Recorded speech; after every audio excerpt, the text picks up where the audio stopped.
For those select few that are already initiated, you should already know what's coming next. And for those of you that aren't, just chill.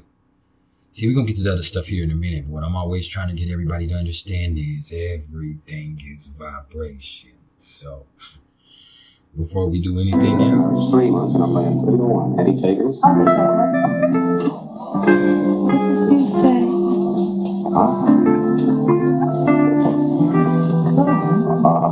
Yeah, how did I treat you? Like a water buffalo?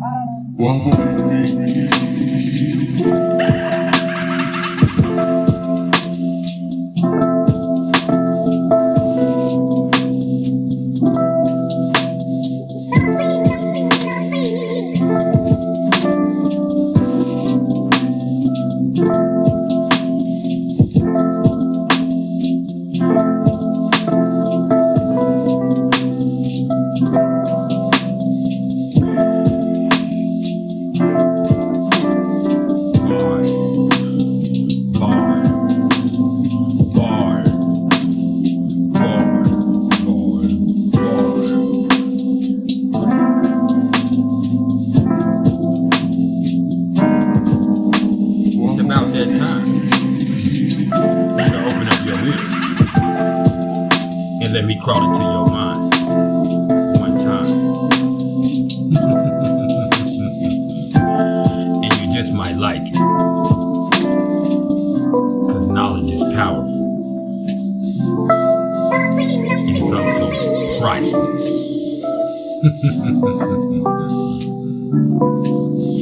If you haven't smiled yet today, now would be the perfect time to do so.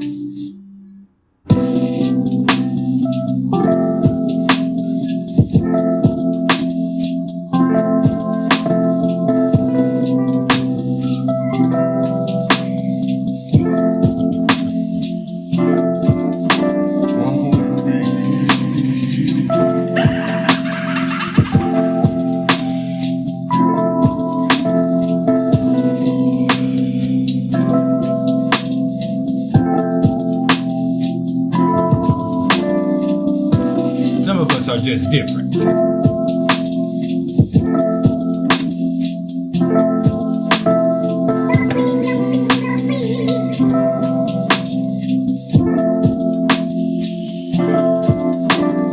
Well, we killed 19 of them today right in this area. Those last 3 we caught trying to claw their way into the cabin. Everything is vibration.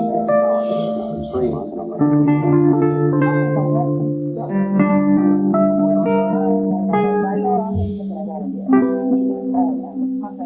Yes, sir. What it was. Y'all already know who it is. And y'all tuned in with Priceless Knowledge of Self. And this right here, this ain't nothing but some cosmic insight. And what this also is just another deep dive into the intricacies that are you. And what I mean by that this time is the unique intricacies. Because this right here, this a little something about the major aspects between Uranus and the midheaven in your natal chart. And understand that I said major aspects. That means I'm talking about conjunctions, oppositions, trines, squares, sextiles, and inconjunctions, or quincunxes, which is what inconjunctions are also referred to these days. Alright? So I'm not talking about your sesquadras, or your quintiles, or your biquintiles, or your semi-sextiles, or your semi-squares. No, not this time. I'm not talking about your grand trine, or your kite, or your YOD, or your Star of David. No, not yet. First, we gotta master the basics. And it's a good thing you got me. And so before we dive into the aspect, what I'm gonna do first is I'm gonna tell you a little bit about Uranus. Tell you a little bit about your ass. And I'm gonna tell you a little bit about the energy that comes along with it and how it might affect you. And then after that, we're going to talk about the midheaven point in the chart and the significance of that placement. And then after that, we're going to bring it to a culmination and a crescendo and eventually a climax. And fortunately for you, you tuned in with one of the coldest closers in the game. So without wasting any more time, let's get this thing cracking. Okay. So Uranus. Oh man. This is where we see our search for freedom in life begin. Okay? This is where our brilliance lies. This is where we're just different.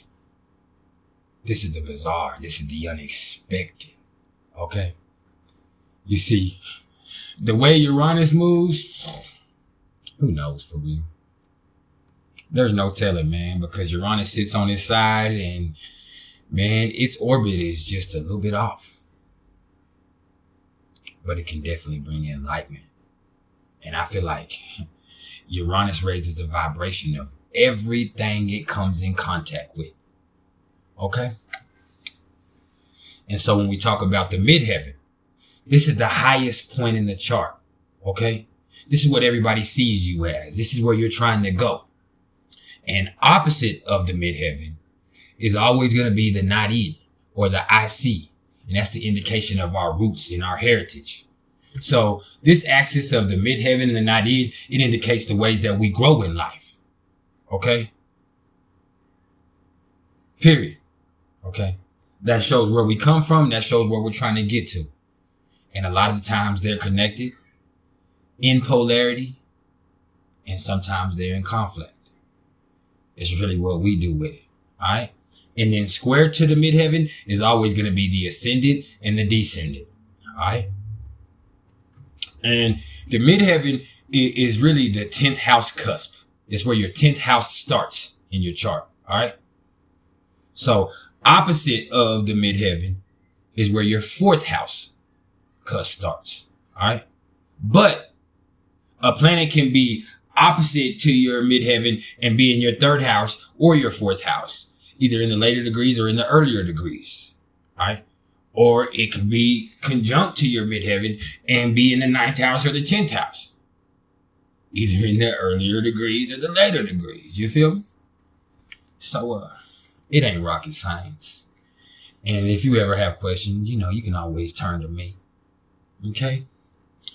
And so, when we're looking at Uranus being conjunct to the midheaven, the number one thing to understand about these folks with this one right here is they're going to do their own motherfucking thing regardless of what the fuck anybody has to say about it. For real. And even when they were little kids, man, these were those little hard-headed motherfuckers who consistently insisted on doing everything their own way. And woe came to anybody that really dared to pressure them to do anything otherwise. Straight up. As a matter of fact, to keep it real with you, the one way to ensure that these people don't do some shit is to make the crucial mistake of trying to force them to do it. Okay? That would be dumb as hell, man. Because at the end of the day, having your Uranus conjunct to the midheaven means being a rebel that's come to Earth to directly challenge the established ways of living. Period. That's what that is. So buckle up, man. Buckle up, man. Because when you're looking at this conjunction right here, man, chances are you're going to be dealing with an extreme individualist of the highest order. No bullshit, man. And it ain't only electric eccentricity either, man. Because there's also some amazing creativity that comes with this one too. Because they're so unique in the way that they approach things that they're ultimately going to be able to see ways of life that other people would just pass right on by. Their mind could never fathom it. Okay. And they'll just be blind to the way that they're able to fathom things with this one. Okay.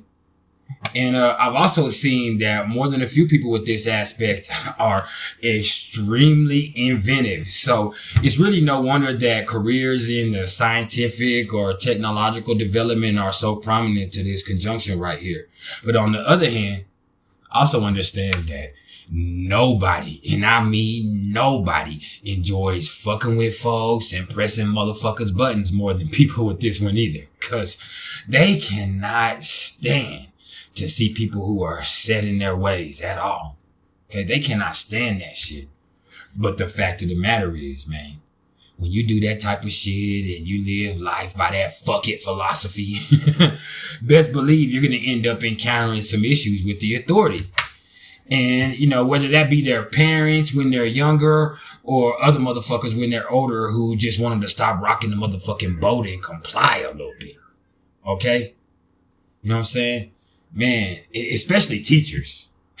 I've seen that, man. It's teachers who have the most hell with them, because not only do these folks, have a tendency to not be able to sit still, but also they're the type of people who consistently insist on challenging the rules and the curriculum and the very foundations of the whole motherfucking system. So, as with all things that revolve around Uranus, hey man, this one can most definitely stink. But it also can produce some most amazing shit. Okay? It just really all depends on what the native is willing to digest. And either way you fucking look at it, man, the productivity of this conjunction right here just really depends on how quick the native learns how to, use their energy in productive ways, and learns how and when it's worth to rebel. And, then they'll be all right, man. Because there's going to come to a point in life where people always are going to have to meet the understanding that you're going to have to mind somebody. You're going to have to mind somebody. Who? I don't know. But you're going to have to mind somebody. All right? And then when we flip the script and we look at Uranus being opposite to the midheaven, this right here is where we're going to see people who are still individualists of sorts, but it's really way more on an emotional level for them. Because this right here has a lot more to do with how they were raised than anything else. And maybe it was they themselves who just naturally wasn't the type that needed all that coddling and emotional reinforcement, because they might have just kind of found it smothering or maybe some shit like that. But I'll say this though. All right? That's the bare minimum right there. Because more often than not, man, it's not just them. It's not. It's actually a complex that they built up as a direct result of a certain emotional neglect that they experienced in the way of nurturing as a child. So now they're just at a point where they don't need all that. They don't need all that shit, man. And unless Uranus is negatively aspected or in detriment, this one actually isn't a bad thing with this right here. It's actually extremely empowering in most cases, because this one also points to one or both of the parents also being strong-willed free spirits who encourage their child to also be such. Alright? So it wasn't a neglect in the sense of, they didn't care for them. A lot of the times they just wanted them to learn how to be independent and learn how to do their own things. Okay? Because that's the type of person that they were, man. And it usually does indeed rub off on the child to the point where they tend to not want any connection whatsoever to roots or tradition, because that shit right there is really just labels that could actually be a detriment to their individuality. And their individuality is the only root that they ever really want to be motherfucking tied to. Period, man. So even when they establish their own family, they're also going to teach them to be individuals. And, they're going to make sure they preach individuality in their household. And they're going to want kids that think independently, free of labels and traditions. And it's not only because they themselves are naturally like that, but also because they don't really ever want anybody to be dependent on them. And I know that might sound messed up, but to be honest, that's really the most nurturing thing that they can do. In showing their children that, hey, man, I'm my own person and I'm erratic. So you better learn how to do your own thing, because there's no telling where I'll be tomorrow. For real, man. So, man, for me, man, the key to this opposition right here, man, is just learning to find a balance between, one, to always, do your own thing, but still making sure that you have some stability in life. All right? Whether it be emotionally or literally. And then when we're looking at Uranus being trine to the midheaven, oh man. Of course, this is where it gets good. Because this is where you see people who can just naturally parlay their eccentricities into some truly uniquely amazing problem solving skills in life. Because they're the type of people who just know how to shoot straight past the bullshit and get to the heart of problems just like that. I mean, just like that. And not only that, they're also the type of people who kind of view the world from a truly universal lens. So nothing seems unsolvable or unobtainable to them, man. And so in turn, they often end up being successful in ways that other people would have never even thought of. As a matter of fact, this aspect almost guarantees it. So yeah, hey, this is one of the most awesome aspects to see in a chart, in my professional opinion. And when we're talking about the midheaven, best believe we're talking about my professional opinion. Okay. And then when we look at Uranus being square to the midheaven, all right. The problem with this aspect right here is these people are so motherfucking eccentric and unpredictable that it really just throws people off all the motherfucking time. And it makes them think that they're unreliable or irresponsible. And a lot of times that's true. That's just real, man. But sometimes it ain't though. Sometimes it ain't though. Okay. But the problem with the issue is it ain't the people. It's the native. The native has to stop thinking that everybody's trying to control them or take away their individual identity when they're trying to teach them some shit or show them some shit or make them, conform to the rules. Okay. They have to look past their own ass long enough to see that they're going to need to learn how to gain freedom through responsibility, not freedom from responsibility. Yeah. So the more responsibility they show, the more free they'll feel. And then people will start to respect it and maybe even be inspired by it. But it really all just starts with themselves and their relationship that they have to their own freedom. Okay. Because understand, if this is going to be square to the midheaven, this is going to be either close to that ascendant or close to that descendant. So it's about them or their relationships or both. It's about their relationship to freedom with that right there. Yeah, I know. I stay on point like a motherfucking index finger. Then with Uranus sextile to the midheaven. Oh man. When we look at this right here, man, this is where we're going to see those awesome individuals that are both, extremely humanitarian in value, but also futuristic in instinct.